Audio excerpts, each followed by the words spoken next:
আজ সকালের ব্রেকফাস্ট মুসলি। এই যে কোটো থেকে একটা বাটিতে আমি মুসলি নিয়ে নেব। কিছুটা পরিমাণ মুসলি নিয়ে নিচ্ছি। এই মুসলি কিন্তু আমাদের স্বাস্থ্যের পক্ষে খুবই একটি উপকারী খাবার। সকালে ব্রেকফাস্ট বা সন্ধ্যার ইভিনিং এ স্ন্যাক্স হিসেবে কিন্তু খাওয়া যায় আর অনেকক্ষণ পেট ভর্তি থাকে। মুসলি নেওয়া হয়ে গেল।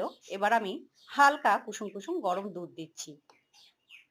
দুধটা পরিমাণ অনুযায়ী দিতে পারেন, যে যেরকম দুধের ঘনত্ব খেতে পছন্দ করবেন। এবার মিষ্টির জন্য একটা শোনপাপড়ি নিয়েছি। এখানে গুড়, চিনি, বাতাসা সব রকমই ব্যবহার করা যায়, আবার মিষ্টি ছাড়াও খাওয়া যায়। আমি একটা শোনপাপড়ি দিয়ে দিলাম। এবার একটা কলা নিয়েছি। এই কলাটা আমি ছুরির সাহায্যে পিস পিস করে এরকম ভাবে কেটে নিলাম। এবার এক পিস করে কলা নিয়ে মুসলির ওপরে আমি এরকম ভাবে দিয়ে দিচ্ছি।